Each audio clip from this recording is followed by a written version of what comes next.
Hello students, welcome back to the channel Educational Galaxy. हम कर रहे हैं क्लास 9th मैथ्स का chapter number 8 that is quadrilaterals की एक्सरसाइज नंबर 8.1। आज इस एक्सरसाइज का लास्ट क्वेश्चन हम डिस्कस करेंगे, क्वेश्चन नंबर 12। इससे लास्ट वीडियोस में हम क्वेश्चन नंबर 1 to 11 डिस्कस कर चुके हैं, जिन सभी का लिंक डिस्क्रिप्शन में है। तो आज इस क्वेश्चन में हमें डायग्राम पहले से दे रखा है जो कि एक ट्रेपीजियम है, और गिवन हमने सेम चीज लिख ली, ABCD इज अ ट्रेपीजियम। दो बातें और हमें गिवन दे रखी है, AB पैरेलल है CD के, क्योंकि हमें पता है ट्रेपीजियम में वन अपोजिट पेयर पैरेलल होता है, तो AB पैरेलल है DC के, एंड AD इक्वल है BC के। AD जो लाइन है वो BC के इक्वल है, तो हम इसमें से निशान बना देते हैं ताकि पता रहे ये दोनों साइड्स इक्वल है। देन टू प्रूव, इसमें हमें चार बातें प्रूव करनी है। सबसे पहला, एंगल A इक्वल आ जाए एंगल B के, मीन्स ये वाला एंगल इस एंगल के इक्वल प्रूफ करना है। दूसरी बात, एंगल C को D के इक्वल प्रूफ करना है, मीन्स ये वाला एंगल इसके इक्वल प्रूफ करना है। थर्ड में हमें ट्रायंगल ABC को कॉन्ग्रुएंट लाना है ट्रायंगल BAD के। ABC मीन्स यहाँ से इनको ज्वाइन करना पड़ेगा हमें, एंड BAD मीन्स इनको भी हमें ज्वाइन करना पड़ेगा। तो जब हम थर्ड पार्ट को प्रूफ करेंगे ज्वाइन हम तभी कर लेंगे। एंड फोर्थ लास्ट, AC को BD के इक्वल लाना है। ये जो दो डायगोनल्स आएंगे AC एंड BD, उन दोनों को भी हमें आपस में इक्वल लाना है। तो इसमें सबसे पहले हमें छोटी सी कंस्ट्रक्शन करनी पड़ेगी एंगल A एंड B को इक्वल लाने के लिए, जो कि बुक में भी हमें हिंट दे रखा है। हम चाहें तो कंस्ट्रक्शन लिख के सेम वो लाइन यहाँ पे लिख सकते हैं जो हमें बुक में हिंट दे रखी है, या फिर कुछ और भी लिख सकते हैं। तो अगर आपको बुक वाली लिखनी हो तो सेम बुक में से देख के लिख सकते हो। हम यहाँ पे थोड़ा सा डिफरेंट लिख लेते हैं।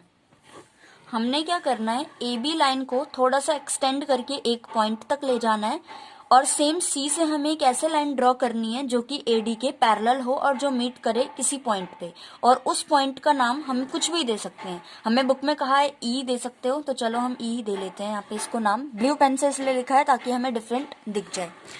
नाउ कंस्ट्रक्शन में हम सिंपली लिख सकते हैं एक्सटेंड AB टू E।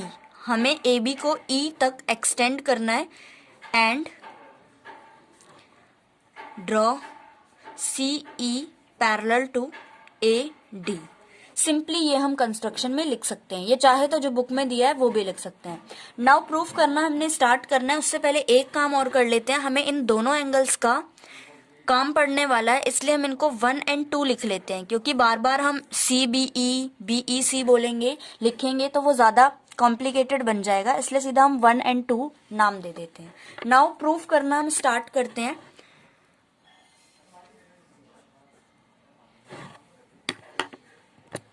तो इस फिगर को अगर हम ध्यान से देखें तो ADCE ये एक पैरेललोग्राम बन रहा है, क्योंकि भाई हमने AD को CE के पैरेलल ड्रॉ किया है। तो हम सिंपली लिख सकते हैं AD पैरेलल है CE के, and ADCE is a parallelogram. ADCE के पैरेलल भी है और ADCE एक पैरेललोग्राम भी है। उसके अलावा इसीलिए हम इनको इक्वल भी लिख सकते हैं। AD इक्वल है CE के, AD इक्वल है CE के, तो इसमें भी हम सेम 1 लाइन खींच देते हैं। और दूसरी बात, AD इक्वल है BC के, ये हमें गिवन दे रखा था, AD इक्वल है BC के। हम चाहें तो इनको फर्स्ट सेकेंड मान सकते हैं। AD CE के भी इक्वल है और AD CB के भी इक्वल है, मीन्स ये दोनों लाइंस आपस में इक्वल होंगी, CB एंड CE। देयरफॉर हम लिख सकते हैं from equation 1 and 2 CB is equal to CE। हमने क्या किया, इस ट्रायंगल के दो लाइंस को, दो साइड्स को इक्वल प्रूफ कर दिया। अब हमें पता है किसी भी ट्रायंगल की जब दो साइड्स इक्वल होती हैं तो उनके अपोजिट जो एंगल बन रहे होते हैं वो भी इक्वल होते हैं। मींस जो CB लाइन है इसके अपोजिट एंगल 2 बन रहा है और CE लाइन के अपोजिट एंगल 1 बन रहा है, मींस एंगल 1 भी इक्वल होगा एंगल 2 के। तो हम किस तरीके से इसको लिख सकते हैं, in triangle CBE CB is equal to CE, therefore angle 1 is equal to angle 2, and reason is angles opposite to the equal sides are also equal. चाहे तो हम ये भी लिख सकते हैं इन अ ट्रायंगल। अब हमारे पास एंगल 1 एंड 2 दोनों इक्वल आ गए। नेक्स्ट स्टेप हमें क्या करना है, ADCE एक पैरेललोग्राम है। अगर हम लिखें angle A plus angle E तो दोनों कितने आएंगे, 180 डिग्री, क्योंकि एडजेसेंट एंगल्स का सम 180 डिग्री होता है किसी भी पैरेललोग्राम में। तो यहां पर हम लिख लेते हैं angle A plus angle E की जगह हम 2 लिख लेते हैं इज इक्वल टू 180 डिग्री। Adjacent angles of a parallelogram. इसके अलावा जो ये वाली लाइन हमें दिख रही है, इस लाइन पे एंगल 1 और इस वाले को हम एंगल B बोल रहे हैं, तो इन दोनों का सम भी 180 डिग्री होगा लीनियर पेयर से। तो हम यहाँ पे लिख सकते हैं angle B plus angle 1 is equal to 180 degree linear pair. A plus 2 भी 180 डिग्री है एंड B प्लस 1 भी 180 डिग्री है। हम इन दोनों इक्वेशंस को इक्वेट कर सकते हैं। इसको थर्ड मान लेते हैं और इसको फोर्थ मान लेते हैं। इक्वेट थर्ड एंड फोर्थ, तो हमारे पास आ जाएगा angle A plus 2 angle B plus 1। अब हमें पता है एंगल 2 एंड 1 को तो हम पहले ही ऊपर इक्वल दिखा चुके हैं इस वाले इक्वेशन में, तो हम एक को रिप्लेस कर लेंगे। चाहे तो 2 की जगह 1 लिख सकते हैं या फिर 1 की जगह 2 लिख सकते हैं। तो एंगल A प्लस हम इसी की जगह 1 लिख लेते हैं, एंगल B प्लस 1। तो क्या होगा, 1 से 1 कैंसिल आउट हो जाएगा, एंगल A इक्वल आ गया एंगल B के। यही चीज तो हमें फर्स्ट पार्ट में प्रूफ करनी थी।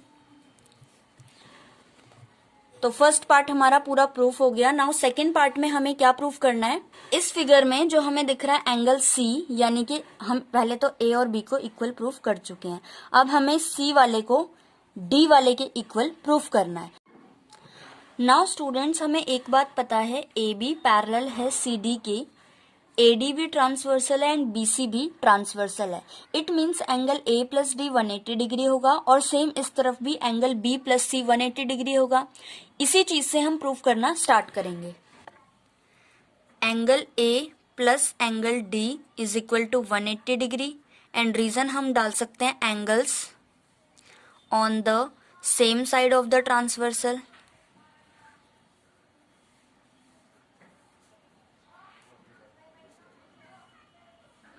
एंड सेम इस तरफ angle B plus angle C is equal to 180 degree, और रीजन दोनों में ही सेम आएगा, angles on the same side of the transversal. Now इस इक्वेशन को हम फिफ्थ मान लेते हैं और इस वाली को सिक्स्थ मान लेते हैं और इन दोनों को इक्वेट कर देते हैं।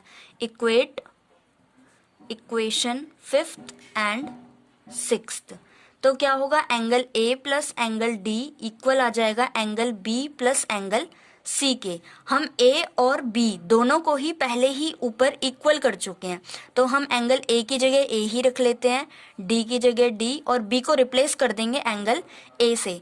ये भी अभी हमने प्रूफ किया था इन दोनों को इक्वल। चाहे तो इसको इक्वेशन का नाम दे दे या फिर हम रीजन डाल देते हैं proved above.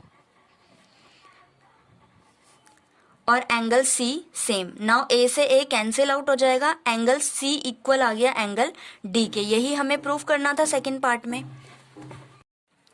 Now students, third part में हमें ट्रायंगल ABC को ट्रायंगल BAD के कॉन्ग्रेंट प्रूफ करना है। दोनों यहाँ पे शेडेड वाले जो ट्रायंगल्स दिख रहे हैं ABC एंड ABD, इन दोनों को हमें कॉन्ग्रेंट प्रूफ करना है। तो कैसे हम इन्हें कॉन्ग्रेंट प्रूफ कर सकते हैं। सबसे पहला तो AB जो है दोनों में ही कॉमन है, तो ये साइड हो जाएगी। दूसरा, एंगल A को हम एंगल B के इक्वल कर चुके हैं, तो एंगल आ जाएगा। एंड थर्ड, AD हमें BC के इक्वल पहले से ही दे रखा है। मीन्स साइड एंगल साइड से हम इन दोनों ट्रायंगल्स को इजीली कॉन्ग्रेंट प्रूफ कर सकते हैं। तो हम यहीं पे लिख लेते हैं, in triangle ABC and triangle BAD। सबसे पहला AB इक्वल है AB के, कॉमन है। देन एंगल A इक्वल है एंगल B के, प्रूव्ड अबव लिख सकते हैं हम, हमने प्रूफ किया था अभी। एंड थर्ड, AD इक्वल है, सॉरी इधर BC लिखेंगे क्योंकि ABC का पार्ट BC है। BC इक्वल है AD के, ये हमें गिवन दे रखा है। Therefore triangle A B C congruent आ गया ट्रायंगल बी ए डी के बाय साइड एंगल साइड। ये हमारा थर्ड पार्ट प्रूफ हो गया, दोनों ट्रायंगल्स को हमने कॉन्ग्रेंट प्रूफ कर दिया। नाउ फोर्थ पार्ट बहुत ही इजी है, हमें AC को BD के इक्वल लाना है, तो हम फोर्थ लिख के सीधा कर सकते हैं। AC इक्वल होगा BD के by CPCT, corresponding parts of congruent triangles. ये रही फिगर, ये रहा AC जो कि फर्स्ट वाले ट्रायंगल का पार्ट है, एंड BD जो कि सेकेंड वाले ट्रायंगल का पार्ट है, दोनों आपस में इक्वल आ जाएंगे बाय CPCT। तो यही चार पार्ट्स हमें इस क्वेश्चन में प्रूफ करने थे, चारों ही हमने प्रूफ कर लिए।